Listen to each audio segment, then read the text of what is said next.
Hello and welcome back to a brand new episode of the Pick a Side podcast. My name is Joel Moran and I'm here with River Brown, Andrew Velez, and Joe Dehls. This is now episode 347. In this episode, we are going to react to the All-Star starters. Luka's 73-point game, if the Suns are starting to figure it out, the Timberwolves offense, and draft the best role players into a starting five. This is now episode 347. And before we start, we got to give a huge shout out to Magic Mind. They are sponsoring this week's episode of the Pick a Side podcast. Magic Mind, if you haven't heard about it, it's this little bottle. I got it right behind me. All the bottles I use go right behind me. That thing is delicious, man. Yes, Magic Mind. It has a bunch of great natural ingredients in it. It's like an energy shot. And if you have trouble with procrastinating, this is something that has helped me a lot. As of recently, I've been really productive, and I feel like this has been helping me a lot. I'm not a big coffee drinker. I don't like how caffeine makes me feel. It makes me feel too jittery. With Magic Mind, I get that energy, but I don't get that same kind of anxiousness that comes with coffee and the amount of caffeine in it. More natural. So I really love Magic Mind. It's really helped me a lot throughout my day. Say that as I drink my cup of mud and wish to heavens that I had that instead. Yes. Love getting some good Magic Mind, man. The founder of Magic Mind, the founder of Magic Mind actually made this because he was drinking too much coffee and he didn't like how it made him feel. So a lot of research went into this to get that same type of effect without the side effects that comes with coffee. So Magic Mind, they're sponsoring this week's show. You get 1 month free when you're subscribing for 3 months at www.magicmind.com/JAN Pickaside. And with our code Pickaside20, you get an extra 20% off, which gets you to 75% off. And this only lasts until the end of January. So hurry up before it goes away. How you guys doing, fellas? I'm doing all right, Riv. You look locked in on something over there. Yeah, I'm trying to find these statistics. I'm really in a conversation About Daniel Gafford What, and Jared Daniel Allen. Gafford, Jared Allen? They're trying to say Jared Allen hasn't been helping the Cavs, Huh? and they're trying to say you could plug in multiple guys, and they were naming guys like It's in the Discord. Daniel Gafford, Gogo. Who's the ones that were saying this? It's KD6. So I'm like trying to Lord. find something of the. So last you're locked in on this conversation. I am, but I'm about to just stop because it's honestly getting on my nerves. It's Daniel Gafford versus Jared Allen. You Like, should have that's stopped a long at time. that I wouldn't even answer. if I'm No, being it was a honest with you. bunch of names, but that one was the one that really got me mad. But yeah, I'm probably gonna stop. But I feel great. I'm good. I'm ready to talk about the show. I'm about to turn my phone off. I'm doing all right. Silly You're shit going to help my going on. brother moving into a home, getting a house. Nice. Guy's old. Where is it? man. New Jersey? Yeah, it's in New Jersey still.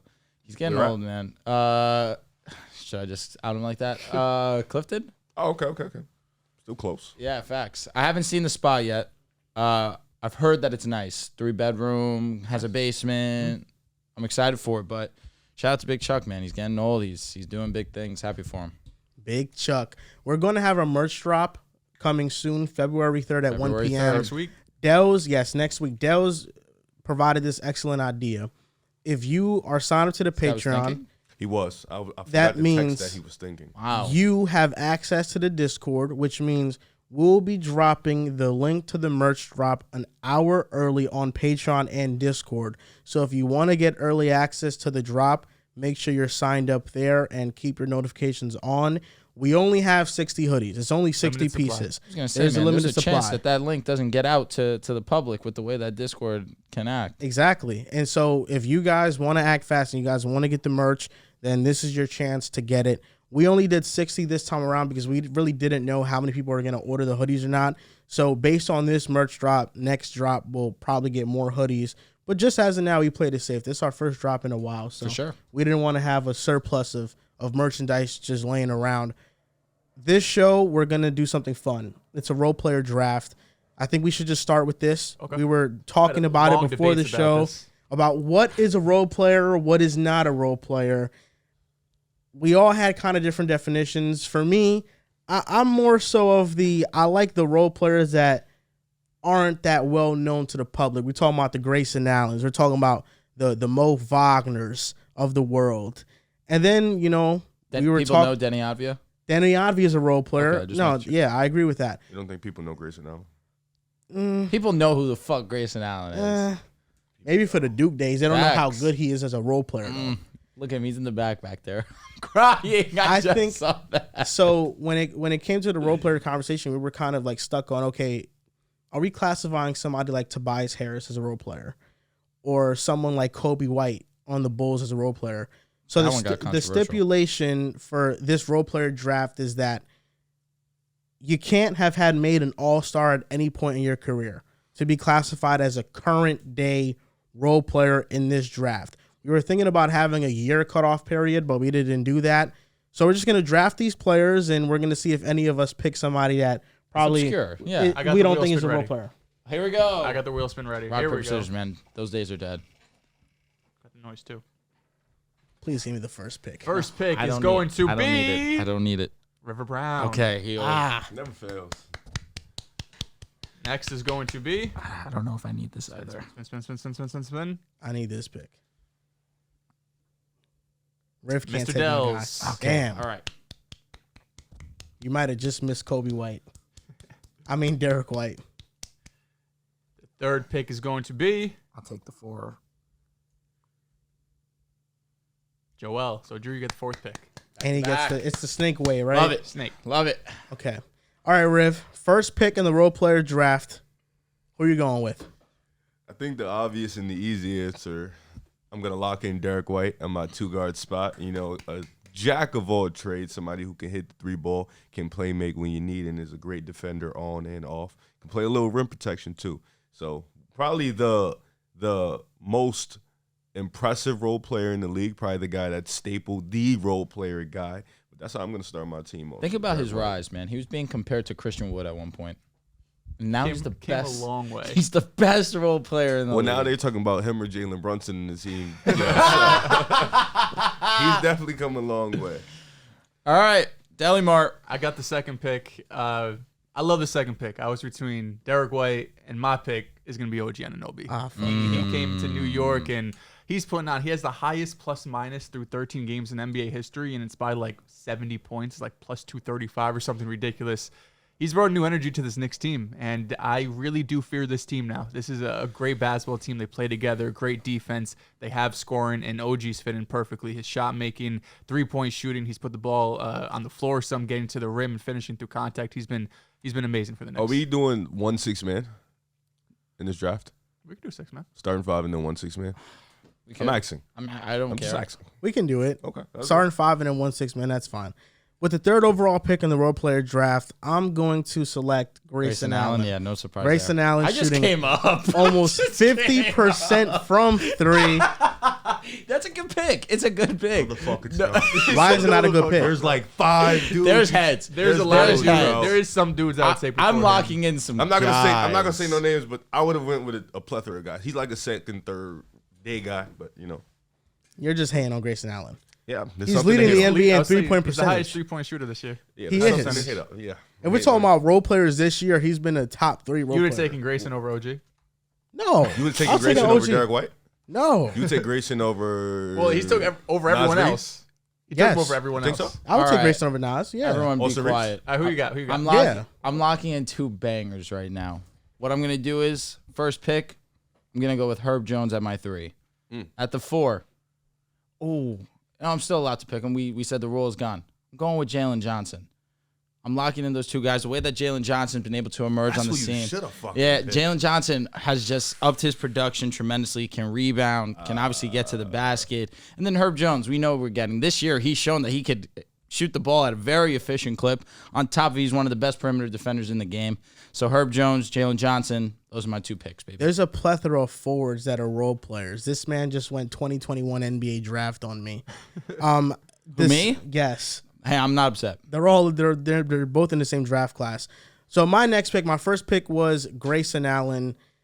I'm going to stay. You know what? Actually, I think this guy will be. He was knocking my picks. I wasn't knocking Grayson Allen. I said it was a good pick. You laughed excessively. I laughed because of you. That's usually how it goes. He's not familiar with Grayson Allen. He has not watched the Suns this year. Uh-oh. that true, Riv? Once again, there's a plethora of dudes you could have gone before Grayson Allen's been a top 3 role player this year, bro. That's not a fact. Yes, it That's is. not a fact. He leads the NBA Just at because 3-point that's percentage. the only thing you're gonna say. Just He because averages 14 a game. You can argue Norman Powell's been better than him. Jalen You can Johnson's argue Austin been better. Reeves Norman better. Powell. Jalen Johnson is fine for the You can defensive argue versatility. well, Derek White and OG have clearly been better. But you can argue. Well, obviously, a bunch Derek of White and guys OG at would 3. have been my 1 and 2. Yeah, but you can I'm saying argue. My point is that's Norman not Powell a fact. has not been better than Grayson Allen this year. Once again, he's not you been can better than him. argue that. That's No. For me, it's not an argument. Grayson Allen's been better. I think Grayson's I would been better. lean Grayson slightly. Norman's been really good. No, really? Yeah, really good. Grayson going through is a little high. What do you want me to say? That's all. What you mean? Number 3 overall in this draft. Oh, yes. Was a little high. I wouldn't have went Norman Powell at 3. No, me either. Yeah. Who do you got though, Joel? I'm still trying to One think. more. Malik Monk or Grayson Allen? Grayson Allen this year. Oh, fucking What? Malik Monk is a bucket, but he's a it's sniper. different roles. Malik Monk is coming off the bench as a 6th man, and he's running an offense. Grayson important. Allen is providing spacing for the stars on the team. Malik Monk does both. I say he also provides space. does both. But he's able to run the offense That's why he's better. off the bench. That's why he's No, better. but I don't think he's better as a fit for star players as a role Listen, player. let him Grayson build- let him Grayson build Allen. his team, Riv. So Let if him you're build his the team. Suns, so if You're you're already- the Suns, I'm out of the smoke for his So if you're the You're already Suns, locking in a bad team. I'm trying to help you. so if you're the Suns and you're picking between having Malik Monk or Grayson Allen support the big 3, who are you picking? You're picking Malik Monk? To support the Suns. I mean, you can never Grayson go, Allen shooting Not too many 50% ball from handlers. 3. you can never go wrong with Malik Monk can handle. You can never go wrong with a ton of ball That's handlers. why I kind of regret my picks right now. I don't mind Grayson, ball but handler. you don't have the big 3 Suns. There's enough. This is you building your team. We're building role player teams. So if you're building your team, you're not taking Grayson Allen to start your team. I promise you, Grayson Allen and Malik Monk isn't the gap that you think it is, bro. Grayson Allen is an exceptional player.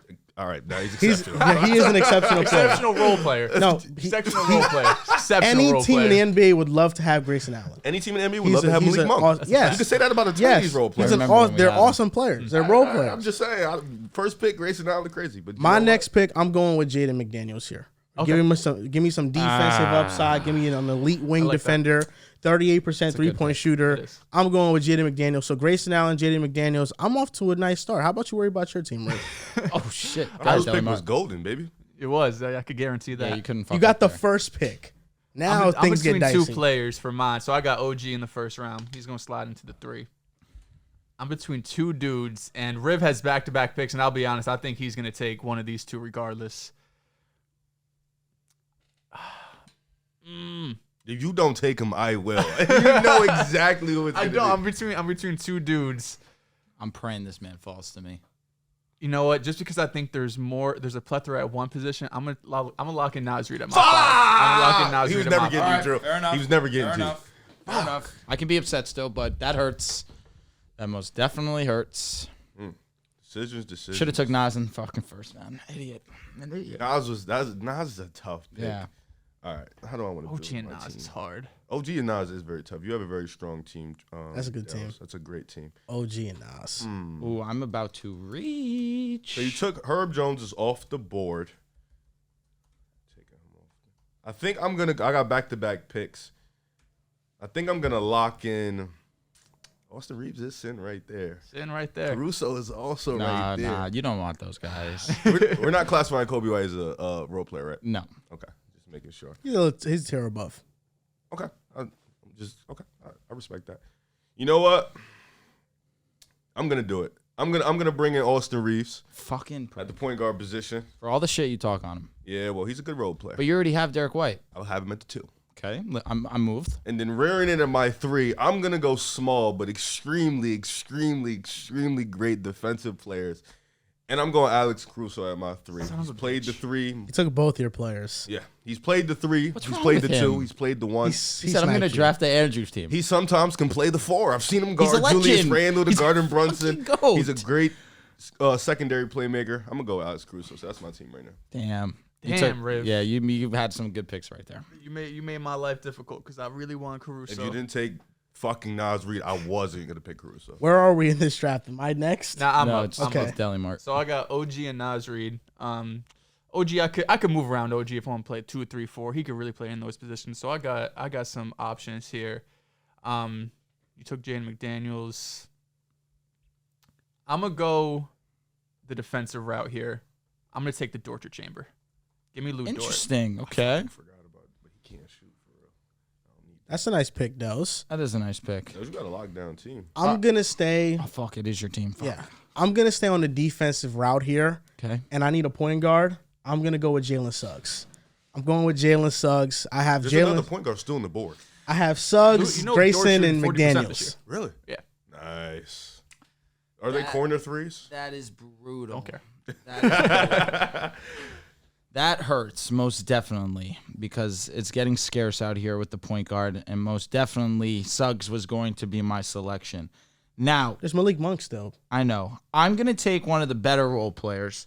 Malik Monk is still here. Please, no. You don't want him right now. Malik Monk is still here, and it would be rude of me to pass on him.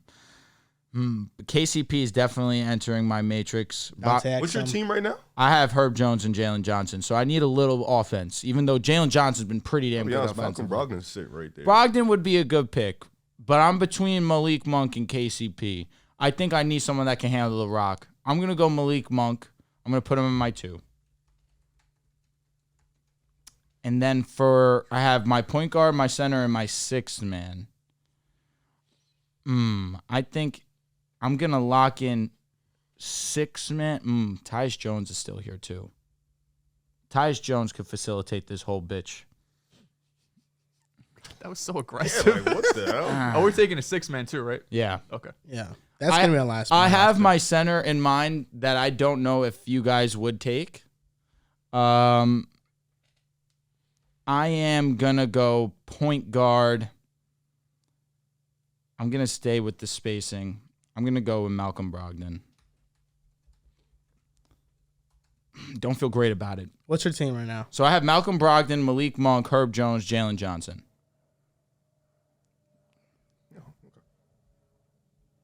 Who's next? My pick? Well, Your dead pick. silence. Okay. We're all thinking here. We're trying to formulate some good teams. Okay, so my next pick, I'm going to go with the power forward here. I'm going with Aaron Gordon. I like that. Bring good this pick. team some championship experience, some defensive Yes. pedigree. I got Aaron Gordon here at the 4. Okay. So my front court is basically set. I got Dort, I got OG, I got Naz Reid. I need a couple of guards. That's pretty elite.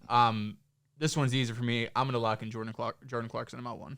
Was thinking about him as my 6th man. He's your one? Yeah, I was thinking about him in my 6. He's my 1 or my 2. We'll see what the rest of the board. I shakes thought out. about drafting him as my 6th man with that pick right there, but that's a good pick, Joel. Excuse me. Is it my go? Yeah. Yep. So I'm locking in Isaiah Joe as my 6 man. Okay. I'm bringing him in. My team, 40% snipers. We shooting it up. Jalen Suggs hurt, Yeah, Joel. so I'm gonna lock in Isaiah Joe as my 6th good man. pick. I'm bringing him off the bench. It was either him or Malik Monk. You took Malik Monk, which really pissed me off. So I'm gonna lock him in. I'm gonna put him out power forward. I'm gonna continue the way I want to play, and I want to play spacing, shooting. I'm gonna lock in Cam Johnson at the 4, and that's how I'm gonna feel. Nice. This roster. I think center. I can get a center. There's a lot of good centers on this little roster we have here. So Cam Johnson's going to be my 4. We got 39%, 40%, 40%, 40%, 40%. So that's how we're going to move. I'm gonna lock in my 6th man here. Michael Porter Jr. He's not going to pass it. He's not. That's why it's my 6th man. And I still need a 2, but MPJ is gonna be my 6th man. To fill out my starting 5 at center, I'm going to go with Isaiah Hartenstein. So my starting 5 is Jalen Suggs, Grayson Allen, Jaden McDaniels, Aaron Gordon, and Isaiah Hartenstein fills out that 5. Since Mitchell Robinson has been out, he's been an elite That paint offense protector. The offense, I like it. Grayson Allen is shooting 50% from 3, McDaniels 38%, Jalen Suggs 38% this season. Aaron Gordon is kind of an average 3-point shooter. Isaiah Hartenstein, he can stretch the floor a little bit. So I like it. I like this defense. I like the passing I have on this team, and I like it. I got a like my steal, team. baby. Oh. At center, Wendell Carter Jr. The fact that he wasn't even on the document, I knew you guys weren't going to take Wendell. In limited opportunity this season, I say limited opportunity because he has been hurt. He's come back, been a sniper, shooting 43% from three-point range. This was an elite pick right here. But for my 6th man, this is where I'm torn. There's 3 names I'm debating between. Denny Advia, Dante DiVincenzo, and Bogdan Bogdanovic. Denny Advia, he would just solidify the defensive presence that this team is oozing. Could use a little bit extra shooting, which is why I feel like Bogdanovich has a little bit of an edge between those guys. But then also Russell Westbrook is one of the best role players that there is. But the rule was no All-Star, correct? Yeah. So Russell Westbrook is out of this. I appreciate the You knew that. the strictness. I did know that. I just wanted to see if I could test some waters. But my sixth man, I'm gonna take the sniper of the bunch. Tough for me to do, but I'm gonna go Bogdanovich and pass on my guy Denny. So what's your So my squad, wrapping it up. This is one of the best teams I drafted, if I say so myself. Malcolm Brogdon, Malik Monk, Herb Jones, Jalen Johnson, Wendell Carter Jr., and Bogdanovich. I think you're next. You got some everything there. I'm going to go with Emmanuel quickly as my sixth man. That's a good pick. It's a great pick. That's a great pick. I honestly forgot. It's a good I pick. forgot about him too There's until a we were lot of drafting. dudes I feel like I'm forgetting. Are we putting him in similar class as Kobe White? Should we? Scotty's the number one there.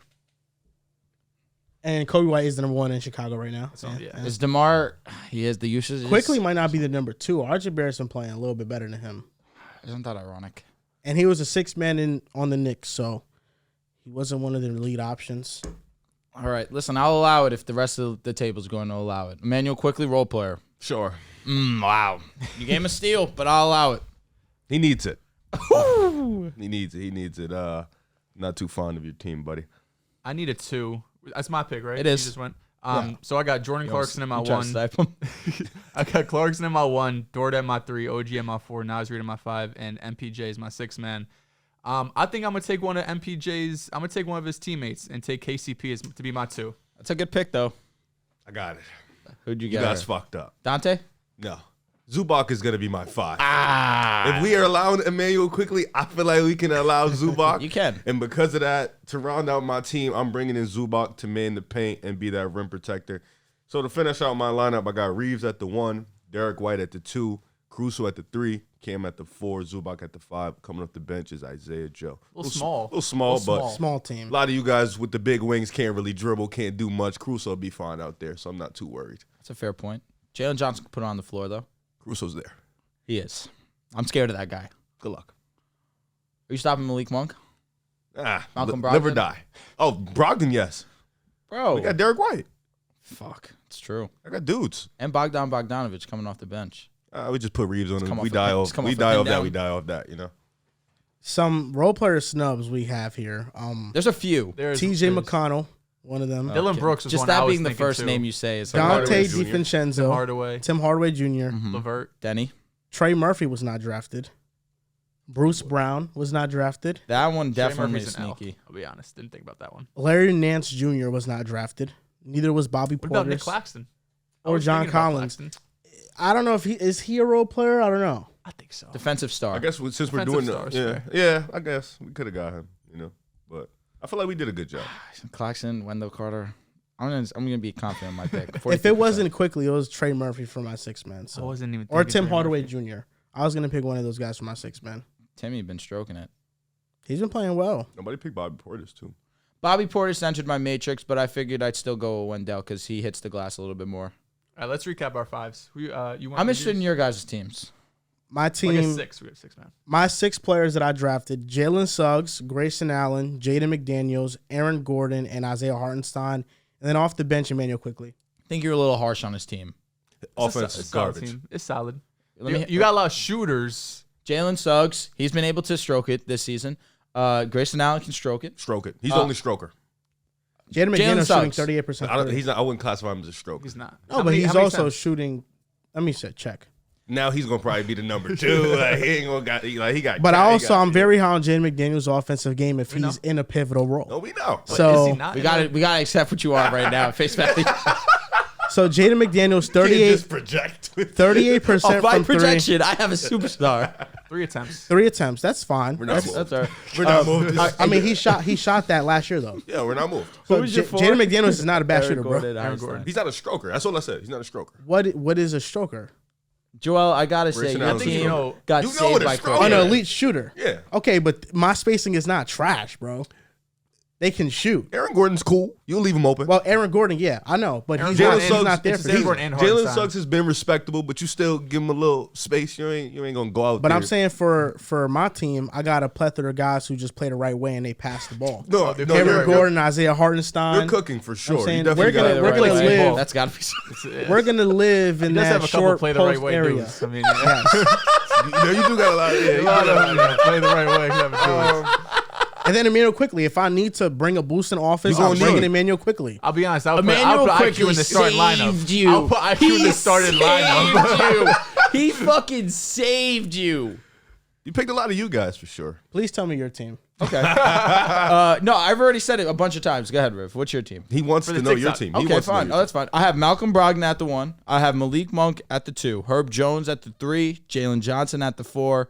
Wendell Carter at the 5. And Bogdan Bogdanovic as my 6th man. So you have 2 players who can't play defense, and your I would 5 like is always Claxton at the hurt. 5. Who can't play defense? Malik Claxton Monk at the 5 would have and done it Malcolm for me to Brogdon. kind of round out the defense. Malcolm Brogdon's not a bad defender. You have the Milwaukee He's not Bucks good. perimeter He's defense not right good. now. I watched him last year, bro. He was getting blown by a lot. He was getting. He's cooked. older. He's older. But Herb Jones is one of the best defenders in the Lockdown. game. Jalen Johnson's a great defender in his own right. Wendell Carter can hold it down at the paint. He's Obviously. always hurt. I don't got no injury-prone players on my team. I didn't know that we were taking that. Okay, yeah. We're taking him at face value. I should have, So- I guess. He's right. Wendell does get hurt a lot. He's right. Your team's okay. Let me go through mine. Let me go. I think that probably got the best team. I think Dehls got the best team too. The one I got Jordan Clarkson, That's cool. KCP at the 2, Lou Dort at the 3, OG at the 4, Nasri at the 5, 6-man MPJ. I'm interested to see who's gonna work this offense. You know, Clarkson. It's my only. Nasri might be my second option to run this offense. And then my team is I got Reeves at the 1, Derek White at the 2, Caruso at the 3, Cam at the 4, Zubac at the 5, and Isaiah Joe coming off my bench. Isaiah Joe is a good pick. We're gonna shoot you out to death. Just gonna shoot you out the park. I got straight snipers on this team. Me too. I got some shooters. All my players could shoot. Every single one of them. It's just your backcourt doesn't defend to save their life. That's okay. You can hide them. Where? Well, we're role players. So yeah, you're right. This is role. You got them somewhere. My team locks up. We're gonna have a top 5 defense in the league. Dell's team, I think, is the best. We're team's gonna have nice. we're gonna have top 2 defense. My only problem with your team is you don't have like a Ball set- handling is a little questionable. Jordan outside Clarkson's of gonna bring it up every time. You probably could have used Ty. Jordan Jones. Clarkson. Like, Yeah, but I didn't want to have Tyus and Let me Clarkson in just my use backcourt. Who was your 6 man? MPJ You should have put Clarkson there. I'll be honest. I was cooked at. and put Tyus on my one, or You I didn't took really need MPJ MPJ before. Yeah, you did. You KCP. took Clarkson before MPJ, right? He did. Yes. Yeah. I was screwed no matter what at defense at the 1 because you took Suggs. That's who I wanted to legitimately solidify. Or that Caruso. Fine. Caruso, of course, I had no chance. And Yeah, if I Chris took, Dunn. When if he I said took- I'm gonna take my 3, I was like, "Let's go," and he's like, "I'm gonna go small." I'm like, "Fuck." yeah, that's tough. If I would have went Tyus Jones, I would have had no defense either. So either which way, I was kind of screwed. You had Chris Dunn there available. Malcolm Brogdon's better. Dante Dunn's an Exum elite was defender there. this year. But again, Malcolm Brogdon's better. Dante DiVincenzo was there. I have enough defense and no. offense. I got a nice combination both of both Dante. defense and offense. No, I think you drafted some good guards Yeah. given what was there. Yeah. I would have probably went with Trey Murphy over Aaron Gordon. Thinking back on it now, I would have Gordon's still one of the better. I would have role went Trey players. over Cam. I should have went Trey over Cam. I would have had Suggs, Allen McDaniels, and Trey Murphy. Am I tripping or is The rules were in the back of my head, so I felt like the whole time I was Trey like, Murphy has struggled shooting this season? I was thinking about Mo Wagner instead of Hartenstein because Mo Wagner, when he plays a lot of minutes, he's really good. I know a lot of his shots are threes, but 36% from 3. Yeah, I can't have that on my team. If you either 38 it up, I can't have that. Because last year he was at 41. The year before that, his rookie Russo's season. at 40 this year. He's the best ever. he's elite. If we measure per 36 stats, I think my team has the best stats. Probably 36. The fuck are we doing? So Mo Wagner this year is averaging 22 and 9 per Per 36. Yeah. 36. What's Wendell Carter's per 36? Let me check. It's probably gonna be like 11 and 10. Nas fucking Now, let me probably check. damn near Nas 30. Reed shit probably like 30 and 8. I mean, he probably plays close to 30 minutes a night. No? Wendell Carter Jr.'s is 16 and 10. Okay. Per 36, Per 36. Reeves is 17, 6 and 5. So I got me a Legend. good one. I got me a good one. Let's see Derek White per 30. That's funny. Nas With the only with the plays role 22 players, minutes. per 36 is important as fuck. Grayson Allen per 36 is Remember when I was calling out at THT per 36, man? 14.6 points per game. Derek White is 18, 5 and 5 with a block and a steal. We're here. He's the best. Nah, I don't think the per 36 is not going to help my case. I'm not going to lie. Nas is only giving you All these 20 players and are 7 playing a per lot. 36. Feels like that's what he does. Per 36, man. What a time that The was. only player it should help is Isaiah Hartenstein and Emmanuel quickly maybe. But Per McDaniels, 36, Zubac is Allen, 16 and and Suggs 13. Goodness. Let's stop this per 36 nonsense. We have to, unfortunately. They're going to be playing 30 minutes. Somehow, some way. I like my team. My team's dope. I like it. I'll be honest. I might have to buy myself a Jalen Johnson jersey. He's good. He's He is lit. good. So last year, Jaden McDaniels shot 40% from three. So he fell off. I mean, last year was 39.8%. This year, 38.3%. What was his attempts last year? It was the same, 3.4, 3.3 this year. This is McDaniel's year 4, right? Yeah. Year 4, Jalen averaged 20. Well, Jay McDaniels is playing behind Cat, Okay. who just dropped 60 the other day, by the way. They lost. I just What wanna tell you happened? that. They lost. What was the result? They lost. They lost. Year 4, we By the had, way, we Devin had Booker Tatum had 60. and They we had lost. Tatum and Kemba this year, 2019, 2020. He was playing behind both of them. It's very. You said Kemba sucked at the Oh time. my God, let him cook. He just cooked. He said Kemba sucked at He the did. time. And we had Gordon Hayward. Dehls. And Marcus Smart. Dehls, you notice how Joel walked in? He was like, Luka 70-70. And he just ignores when the Suns lose or minutes like, Devin Booker had 60. They were Losing- just on a 7-game win streak. didn't say a word. Losing to a Halliburton-less It was Indiana nasty. Pacers. Yeah, their offense is And still Obi doing it nice. too. Yeah, Pascal is Tough. him. Rick Carlisle. Yeah. Like someone tried to tell y'all about him. Nah, he talked Allie's about really the a wrong system team. player, man. That shit's crazy. The Brogdon, Levert, Yeah, that team was TJ Warren, Sabonis. Very mid. Miles Yeah, Turner. that was Mid-team. It That was team was mid mid as as shit. hell. What are you talking That about? team is mid. No shot at doing anything. Malcolm Brogdon was the sixth man of the year last year. First off, respect him. Sabonis cool. goes was All NBA He's last really- season. All He's star. going to try to really milk this. They're mid, bro. Let's move on. They were mid. Oh, That Pacers team was mid. they made it to the playoffs. Not that year. think they got The year swept. before that. The year before they made the playoffs. I think they got swept. They might have. Let me double check. So, Riv, let's talk about the Suns because you're going to mention that loss, but what you're not going to mention is that they was on a 7-game win Eater. streak before that. Eater. They beat the Mavericks. Your Bulls, they came back against your Bulls, by the way, and KD, Unfortunate. he iced your I love team that my with that Bulls are double talking pump. down to And the that sports and that world Caruso again, man. picked up on him, and unfortunately, he got pump faked to death.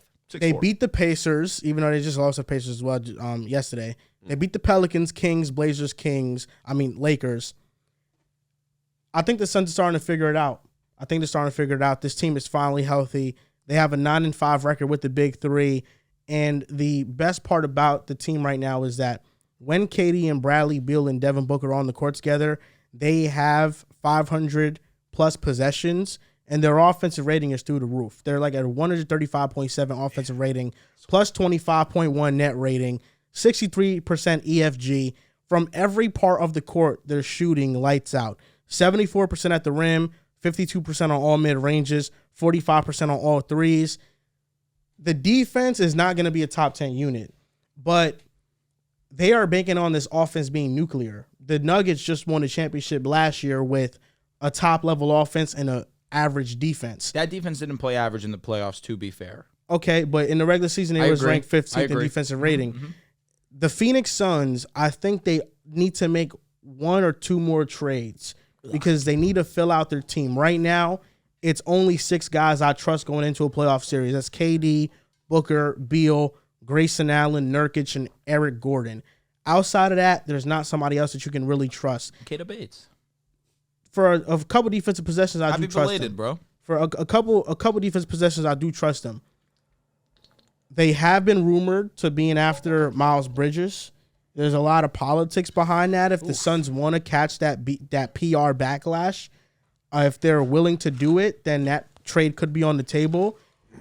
They need one more player to fill out this lineup, but this team is finally getting back to what I think, or it's getting to what I think it can be, which is an elite level offense and one of the top teams in the West. As long as these three are healthy, then they're going to make a push for a deep Western Conference playoff run. So 2021, 2022, the years they had Mikal Bridges, Cam Johnson. And in the half court, they were number 2 in points per play, number 7 in points per play. Last year, they were number 5. I don't know what it was with this year, they're 17th. So they're not awful. They're around the middle in the half court defense, So probably another move or two for another defender could help that for sure.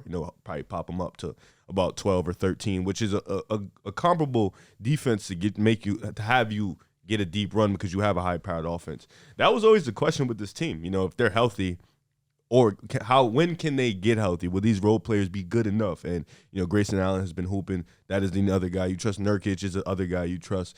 So they need to find those two other guys to kind of fill out this roster because unfortunately the other guys haven't panned out. But really, this team is probably going to get the same vibe as the Clippers. This team predicates on health. If this team is healthy, this team can make a run. This team can go into the playoffs. You feel confident in the big three and whenever they make a move to get another guy. So this is all about health with this team.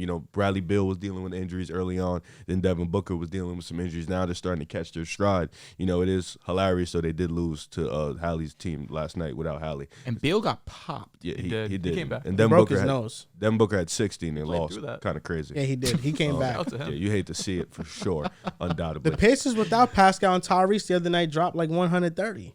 They can score. Yeah, no, they can score. Like, no matter who's on the court, they can score. It's actually something insane. about Devin Booker scoring a lot of points and losing. Yeah, you hate it. You hate to see it. You do hate to but, see it. Phoenix, it's going to be fun in the West. It really is going to be an exciting time in the West because, like, 4 to 5 teams realistically have a chance to go to the WCF. 4 to 5 teams have a chance to really make a deep run. What are the teams in your opinion? Oh, God, we doing this. You got Suns. You got the Clippers. The Suns are in your contender too. To make the WCF? I think they can make sorry, that's what he asked me, to make a okay. WCF. Oh, you got the Suns, you got the Clippers, you got OKC, you got Denver, you got Minnesota. No Lakers. Nah, not right now. No. Oh my God! That's asking for a lot for them to do it again. To come out to play in. Who's on the team? If you guys get to the playoffs, 6-7 or 6 seeds, 6-5, we could talk. But I think coming out to playing, then having to go play one of those 4 teams in the first, then play another team, like that's just a lot to ask.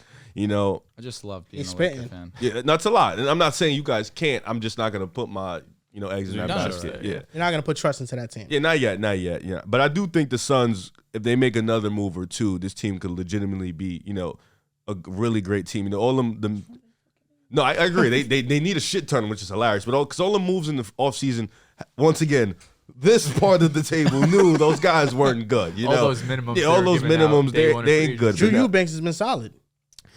You didn't even mention him in the guys you trust. You saw they had that video I of bro didn't. changing the locker room. Of who? Drew Eubanks getting butt naked in the locker room. No, I didn't. They're see that. interviewing KD. The background, bro, is just taking his pants off. It was crazy.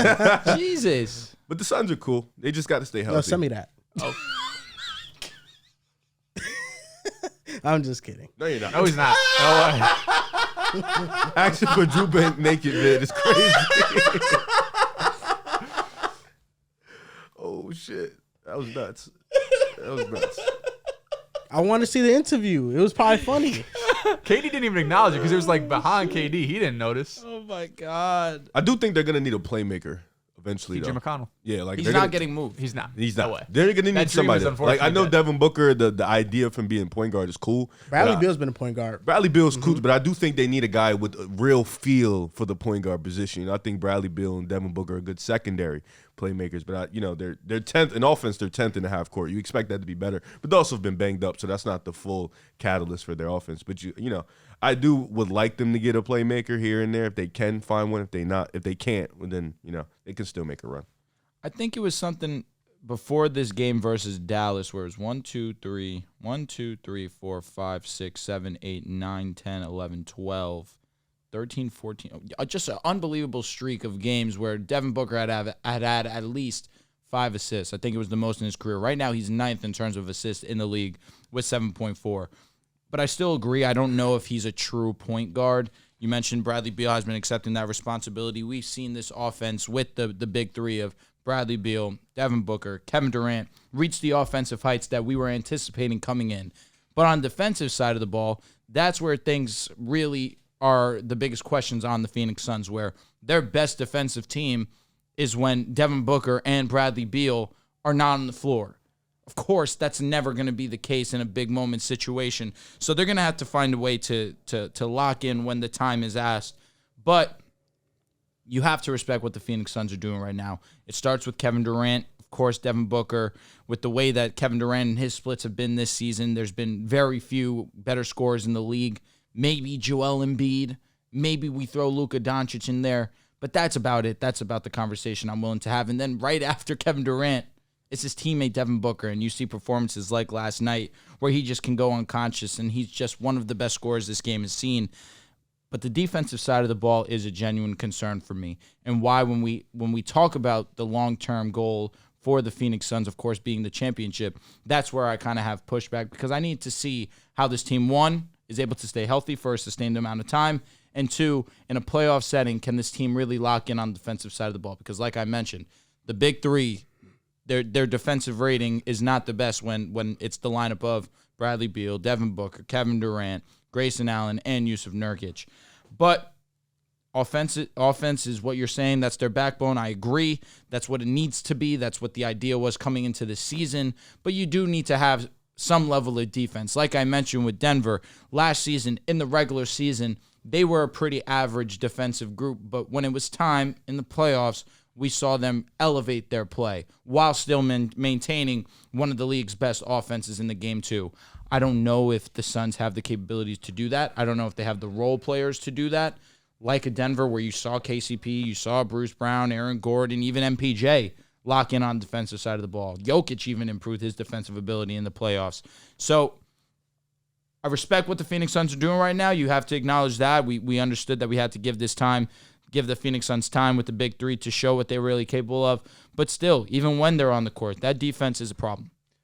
It hasn't been too bad, the defense, over these last 8 games. You had that 7-game win streak, and of course they lost last night to the Pacers. I'm just trying to double check because I saw, they're still, over this 8-game stretch, they're still 16th in defensive rating. Excuse me, this is on the season. Let me look at the last 8 games because I believe they were 10th. I can read you some stats for the lineup. So the last 8 games, they're 10th defensive rating. With Devin Booker, Bradley Beal, Grayson Allen, Kevin Durant, and Yusuf Nurkic.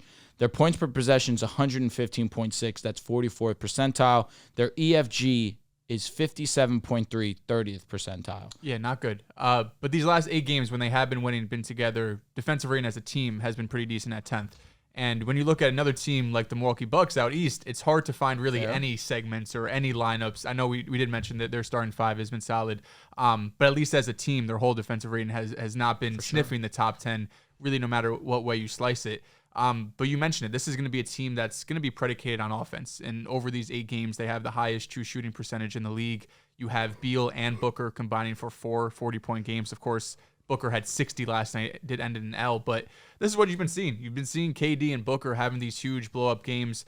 I do think the competition over those 7 games, they're not playing the dogs of the NBA. They don't have, I don't think, like that real signature win over that span. You had the Lakers, Blazers, Kings, Pels, Pacers without Hallie, Bulls and Mavericks without Kyrie. So I'm not really looking at any of those games and saying this was the signature win that I could look at in a playoff set and be like, this was the intensity that we'll see then. But you have dudes that have showed up before, of course, having Kevin Durant, Booker, and Beal maybe doesn't have that high level moment, but I think we all expect him to be able to perform in that situation. Let it be known, before that 8-game win streak, they played the Clippers, and they were both healthy, and they got their ass. They lost by they sat, right? Or no, that was the Laker game where they ended up sitting in the fourth quarter.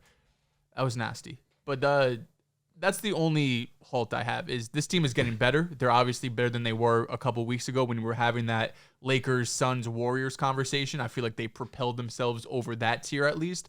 But to put them in a finals conversation, which is what this team has to do, right? You don't go out and trade all of that for Bradley Beal and last season acquire Kevin Durant if you're not in the finals talk. And we're going to talk about another team in the next segment who's also having their own issues on the other side of the ball. But right now, when I'm looking at like Denver, Minnesota, the Clippers, I still need to see more from this Suns team because I feel like those other teams that I'm putting in my contender list have showed me more through January 2024. That's why they need to get somebody else that can play defense on a wing. I want to make something clear. Kevin Durant is one of the best defenders in basketball. He's one of the best defenders in the world right now. And he probably is one of the biggest reasons why their defense isn't totally falling off. What he can do as a rim protector, it doesn't get talked about enough. And the fact that he, to this point in his career, has 0 defensive teams, I think is a travesty. Because I think last year when he was in Brooklyn, even though he didn't play, he played half the season, I thought he played like an elite defender. The years in Golden State, 100% should have been on the defensive team. He was an elite rim protector for that defense. Even though Draymond was a huge part of that, Kevin Durant was an elite defender there. He was. And he really honed in on that side of the ball. what he's been doing with the Suns, I mean, I know we talk about offense so much, but he deserves a lot of credit for the defensive role that he's playing on his team. I think we're moving into a stage in the NBA where you don't have to have a top 10 defense to win a championship. I'm not saying that the Suns are going to win it all, but I think that defense gets really overblown. And when we use it in a historical context, people often leave out that with the top 10 defense that teams that usually win a championship have, they all have a top 10 offense. All the teams that have won a championship outside of the Bucks in recent history and the Pistons in 2004. I think the Cavs.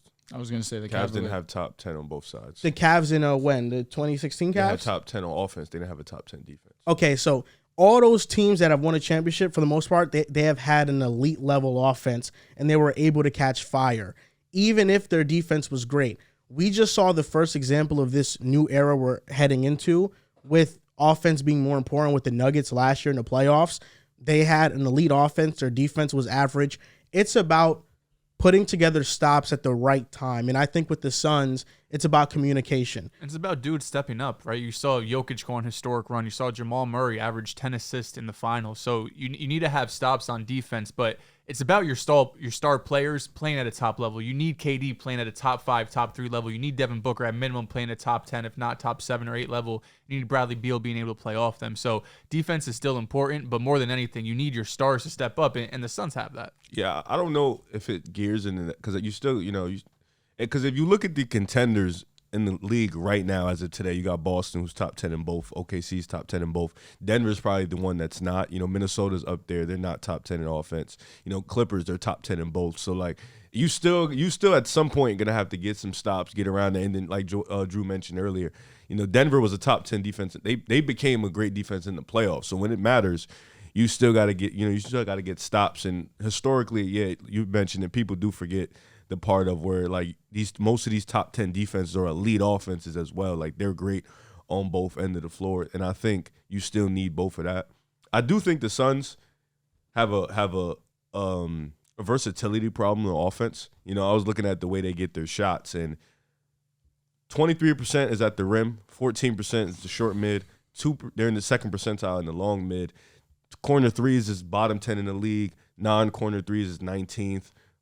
All threes combined is 21. So they don't get most of their work is in the long mid-range. And I think the Clippers' one problem is they don't get to the rim enough, and I think the Suns have that same problem. They don't beat you in a lot of ways. They kind of have the same type of offensive players. They can all hit the three ball, but they don't do a ton of that, and they also don't get to the rim a ton much. And I think you do need a variety of ways to beat other teams, especially defenses that can stop the long mid or can build up schemes or game plans that can stop all that. Then what can you do as opposed to that? And I think, and I keep saying the Clippers because I think these are two similar teams, but that could be the crutch with both teams. They don't get to the rim enough, and they need to. You need to become versatile on that end. You need to become versatile in the offensive way, and I think they have the players to do it.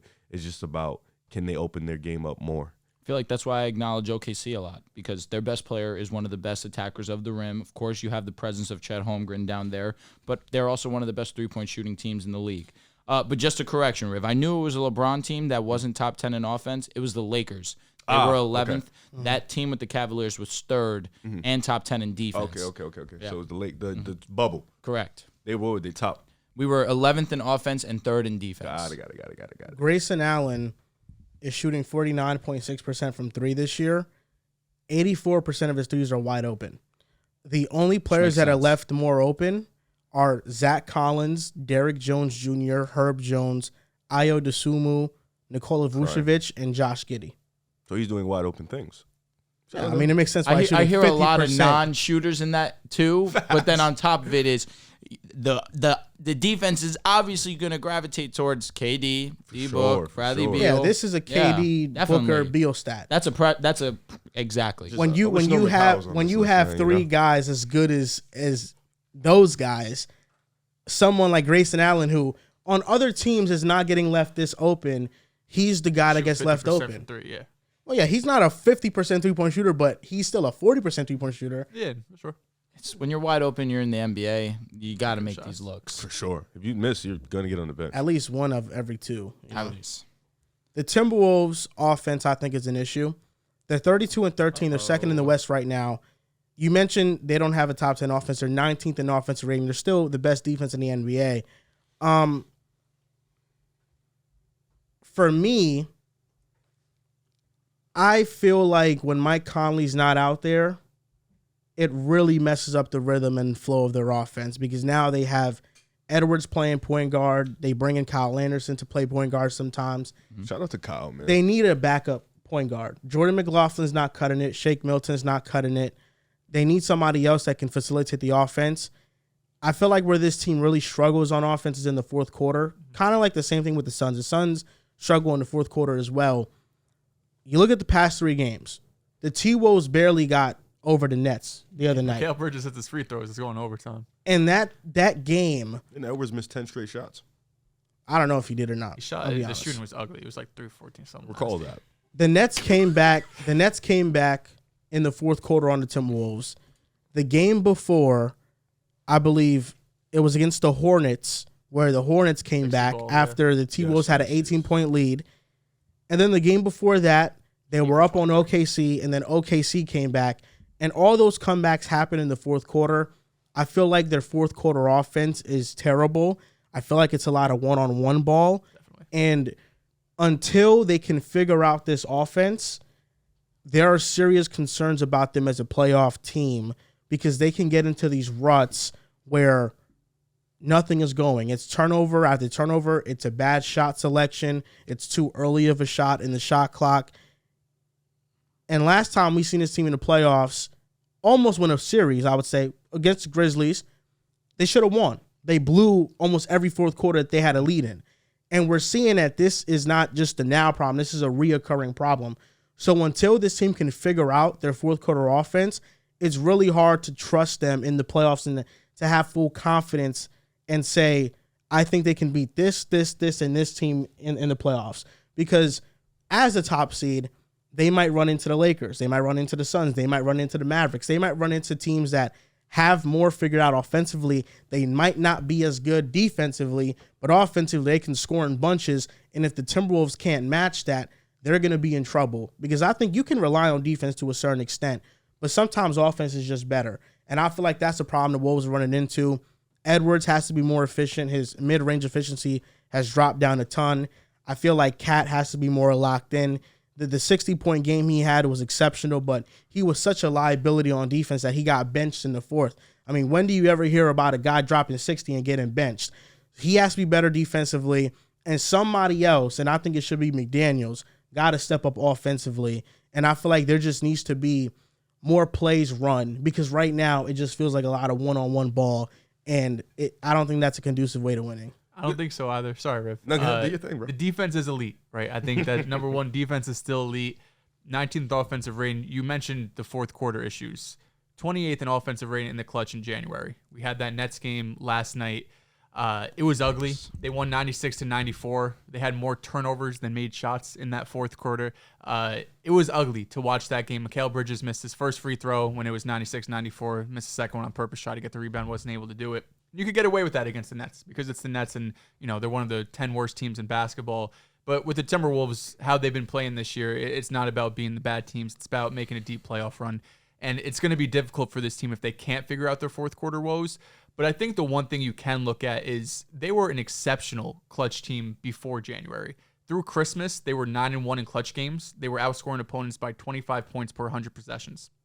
I think the two things that have been killing them so far is one, the isolation ball, where it feels like the ball could get stuck in people's hands. And Mike Conley definitely contributes to that when he's not on the floor, not having a natural point guard to kind of facilitate the offense. You see Ant Edwards do a lot of iso ball. That is one thing. But I think more than anything, it's been turnovers. They have 16.4% turnover rate in the clutch, which is 5th worst in the NBA. I do think it's fixable. I think turnovers, even though it's been an issue for them really all season long, I do think turnovers is one thing they can fix, and getting Mike Conley back is going to be a huge help. But the ceiling on this team does feel a little bit more capped than it did a month ago. I think a month ago, a lot of Timberwolves fans and a lot of fans across the league were thinking this is a team that can make a legitimate run to the finals because you have one of, if not the best defense in the NBA. And you have a rising star, an MVP type dude in Anthony Edwards, who down the clutch we've seen time and time again. Think about that Boston game in November where he was just hitting clutch basket after clutch basket, where you felt like the defense can carry us, and then fourth quarter time we can rely on Ant Edwards to get us those buckets. In January, that hasn't happened. I think they're 4-5 in clutch games in this month after being 9-1. So I still think the ability's there and they have the talent to do it. It's really been these turnovers that have been killing them. And then, like you mentioned, Mike Conley being out is a big hurt too. But they still have time to correct it. April's still a far time away. But not being able to fix those teams, or if they're not able to fix those two things, it's going to be hard to fix that in the playoffs. Good riff. Oh, man. We talk about LeBron a lot. And we talk about how LeBron's longevity is, top tier, and how, he's one of the greatest players ever, and how his longevity is the most important thing. We don't give enough credit, though, to the other guys that longevity have, been really good. Mike Conley is an example. Mike Conley has been in the league for a really long time. He's been steady. He's been a really good point guard. He's adjusted his game to the new modern era. Now he's a sniper in this league, and I wanted to just give a little credit to Mike Conley because he's been a steady point guard for multiple teams in his tenure. Utah, Memphis. He was the backbone for Memphis's playoff teams. Sorry. Thank you. He was the backbone. He was the backbone for Memphis's playoff teams, and then of course Utah and then Minnesota. You look at this team though, Minnesota, man, Minnesota. It's funny because Dehls, you mentioned it. Dehls, you mentioned it, man. I tried. I see the corner of my eye. I see Dehls look at me. Go.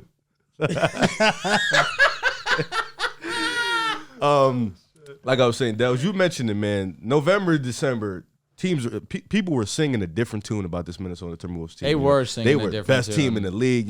Even this month, you can look at that Clippers game. They came down in the clutch. They got the W. Looking at this team, they're number 6 percentile in EFG, but across the board, at the rim, mid, short mid, long mid, bottom of the league. All mid. Bottom of the league. This team, they can shoot corner threes. They can shoot non-corner threes. They can do that at a high rate. But this team in the versatility department is gone. And not having a playmaker outside of Mike Conley is a problem. But I think that leap from Anthony Edwards as a playmaker is also an issue. You expected Mike Conley to be there, of course, and be the playmaker. But you expect also Ant-Man to kind of take that jump as a playmaker. And he hasn't done that to the full of his ability. It's nothing wrong with that. He's still extremely young. He could still make that leap, of course. But you expected this year, especially with the way they started earlier, to make that run. And he still has troubles with turnovers, decision making. He has his moments for sure, but consistently he hasn't put it together in that department. And then, of course, Jaden McDaniels, you expected him to make a leap. But I think we talked about it together in the offseason. Like, how is he going to be able to make that offensive leap when he has, they have multiple guys in front of him that needs to eat. Even Mike Conley, who gets the ball more than him. You got Cat, who you got to feed. And Edwards is going to get fed regardless. So, it's hard for Jaden to kind of make that jump offensively. And then, of course, Naz Reid has woken up on the scene. Low-key, it feels like, who gets the ball more than, Jaden McDaniels on the scoring department. So this team has an issue with turnovers. They have an issue with locking in offensively on key nights, but they've still – what I've seen this year is when it's time to play a top team, they've shown the ability, like against Boston, like against the Clippers, like against OKC, that they can lock in and they can get those W's. And that gives you the confidence, if you're a Minnesota fan, that this team has the ability to put it all together. It's just about consistency. And this is a team that's kind of on the middle ground of young and old. They kind of have a good collection of it. But, still number 1 in the West, still got 30-plus wins, still one of the best teams in the league. But come playoff time, 7-game series, you can rely on this defense to show up offensively. Can you make the proper reads? Can you get the guys? Can you get guys open?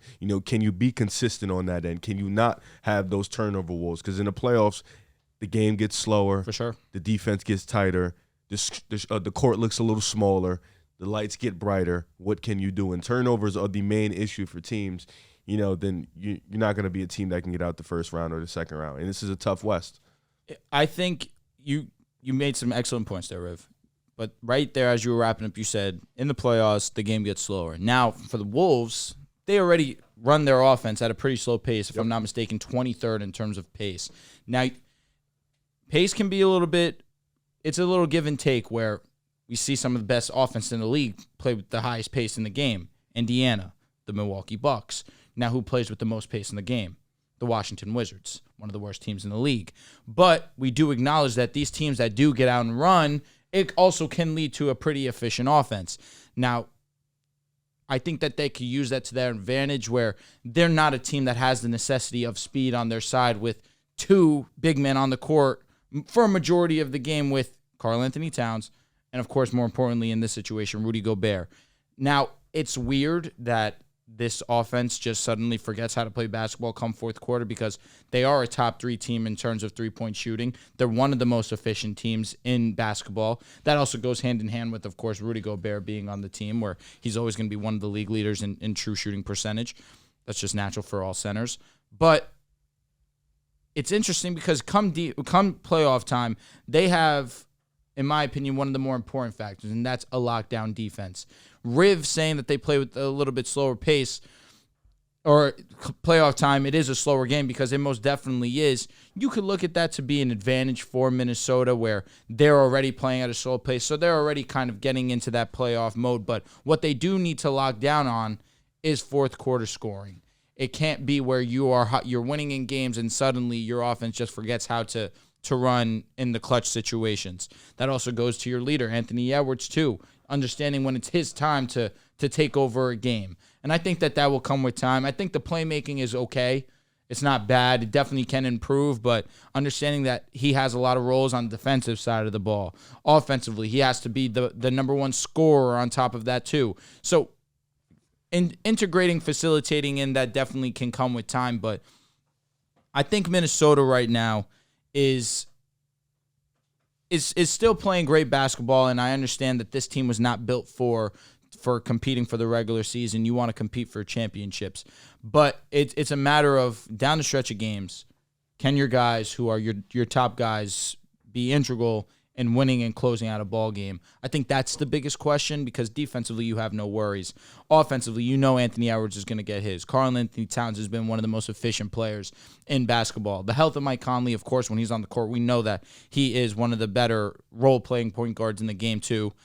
And Jaden McDaniels, where he is an elite defender, hasn't been as great as last year, but still great in his own right. And Naz Reid. It's just who can we look on beyond that you trust on this team? Minnesota's an awesome team, but I do worry about the depth of this squad. I think the depth is fine, honestly. I think it's just a point guard position, and I don't believe that playmaking is the biggest issue with Anthony Edwards. I think it's his efficiency. In the mid-range, he's shooting 36%. Earlier in the year, that was like at 50%, so he's dropped off tremendously. And then you look at his numbers in the paint, in the non-restricted area, it's 39%. So I think for a player like him in the past, he's been in the 45 to 50% area. And then in the mid-range, he's been more efficient. So I think if he can be more efficient in those areas that I think he can be, then the offense gets a little boost in that. But they just need a point guard. Because right now, the McLaughlin minutes or the Kyle Anderson at the 1 or having Anthony Edwards being the 1 minutes, I just don't think it's really working for them.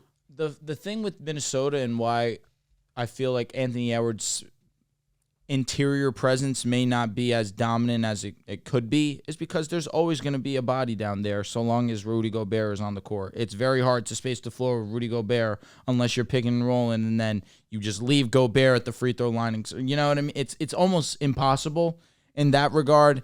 And I don't want to say that the Minnesota Timberwolves are the Jazz 2.0. I feel like that's a little bit preemptive. Crying. But you do have that worry, where Rudy Gobert is an unbelievable defensive anchor.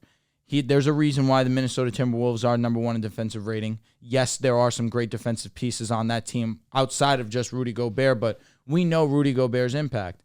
Offensively, it becomes very hard for him to be on the court because of the lack of spacing. But again, they do have some great three-point shooters. It's just if you want to have a presence down low, it becomes very difficult because Rudy Gobert's just a body there. Something I will say about that comparison, because I've heard that comparison thrown out there a couple times. Maybe in terms of expectation, it might be similar, but in terms of if the Timberwolves fall short of expectations, how it's going to happen, it's not going to happen like it happened with the Jazz. Like the Jazz lost because they had no perimeter defenders, and they were getting torched defensively. With the Timberwolves, they'll be fine on defense. The way it's going to happen for them is breakdowns and meltdowns of offense in the fourth quarter. So where I can understand that comparison, I don't think it's similar because I think the Jazz's problem was defense, and I think this Timberwolves' problem is offense. Yeah. Do you have concerns about this season? I know early in the season, this was one of your picks to go to the finals. Do you still think they could do that? I didn't say the finals. I said the conference finals. Let's just be clear. I didn't say the finals. I said the conference finals. We have the clips. I feel like you were very vocal. You told Santos, lock it in. I said conference finals. I didn't say the finals. Y'all crazy. And go look back at that clip. There's some concerns there, depending on the matchup they get. If they get a nuclear offense, there's some concerns there, but they should win 2 playoff series. I think this team is good enough to win 2 playoff series, and they should. Played the Suns, who would win? Oh, that's tough. Come back to me next Oh month. my Lord. Give me a You month, said man. nuclear offense. Give That's me a why I month. wanted to see what. No, listen, the Suns. It's just hard to bet against KD, Booker, and Beal. You know, it's going to be really hard to guard all them. these bigs and all these eggs in different How baskets. much help does KD really need, man? How much? Where apparently you got to get more. Gotta get Miles Bridges, TJ McConnell. Get him more, man. Just get him more. I mean, Steph Curry had like 3 Hall of Famers he was playing with. Not wrong. Kevin Durant was one of them. He was. Yeah, but I'm talking about before. What about Iguodala, Draymond, Clay. After He had an all-star starter. He had 2 all-stars. 2. He had a 6 Man of the Year candidate. He only had Wiggins, Yeah. Who's the other one? Fraudulent. Draymond Green. Draymond made it there. I don't know, but he should have been he's an all-star DPOY player. that year for sure. Shout out to them. Jordan Poole, 6 Man of the Year candidate. Shout out to them for sure. Didn't Drake get the injured freakish shit at of some all point time. of that He season? did. That's what hurt him in the Yeah, DPOY case. He got hurt. It's crazy because in the playoffs didn't have a player close in points per game. Just kind of rattled out there, put some bucks. Jordan Poole was giving you moments, giving you games. A lot of moments. Shout out to Steph, man. Good for him, man. Now you got Devin Booker. Everybody do it differently, man. Everybody. Yeah, do it some differently. guys run, and some guys need multiple stars a year. From Westbrook to Harden to Booker to Steph. Don't forget the Kyrie days. The Kyrie days. But let me How could I ask you, forget? why? I understand that the Timberwolves don't have the star power of the rest of these teams, but statistically, what really is the issue? You have great 3-point shooting. You have a great defense. On the Timberwolves? Yeah, you have a great defense. I don't think they have great 3-point shooting. It's mental. The number 3 in 3-point shooting. But going down the list of players, I don't think their they have great attempts? 3-point shooters. Anthony Edwards is a solid 3-point shooter. He's shooting around 30. I'll give you Cat. Cat is a great Mike Conley. Nas Reed. Those are 3 good to Okay. great 3-point shooters. I'll give you that. I think Ant is streaky. Kyle The Anderson. Timberwolves are 26th in 3-point attempts. So they didn't take a ton of threes. So Rudy Gobert, no. God, Kyle course Anderson, no. Jaden McDaniels, good. not Good. many attempts. So he's all right. Yeah. Again, Anthony Edwards shooting 38%. Mike Conley's a great 3-point shooter. They don't take a lot of Reed for attempts, his- though. The attempts is where you got it. I think down the line, they have good shooters, but no shooter that you're like, oh, outside of Cat, maybe, and Conley, that you're like, oh, I really got to go out there. I feel like they should start shooting more. Very obviously. Yeah, I don't think you should be 26th. That's going to be hard to win playoff series. Especially with Gobert down low. And like I said, it really gets hard to make a presence felt down there. I know you need to make a Denver's concerted 28th. effort. Lakers were last. No, that's not a surprise. Suns are 25th. Denver But we've last been year- cooking. We've been cooking. Wasn't 3-point Denver shooting. last year at a high rate? in attempts. Yeah. Oh, I forgot about Nikhil Alexander-Walker. He's another one on the team. Mm-hmm. I wouldn't classify him as a shooter, even though I think he's not shooting bad No, this last year year. Denver was 35th in attempts. They're just Or different. excuse me, 25th. They're just different. Walker's shooting 37% from 3. He's not shooting horribly, but he's definitely a guy that I feel like defenses are comfortable with leaving You open. leave 33 wide open. 37%. Oh, this year, 37. yeah. Okay. So then you sag off for that. Yeah. Just what he's been in the past, I think, teams are okay with leaving that a bit They open. shot less threes in the playoffs in the regular season too. The Nuggets last year. Shout out to them, man. Ethical hoops. They're just different. The hoops. None of this That's going to be the three-point Suns. shooting nonsense. That's the mid-range is their bread and butter. It is, yeah. I You mean, know? you got two of the best in the league, probably the best of all time. That's how they buttered a biscuit. This week in the NBA, Luka, 73-point game. And if we just want to talk about this in this week in the NBA, we can do it. Luka, Joel, Cat. Devin, Let's talk about the ones that won.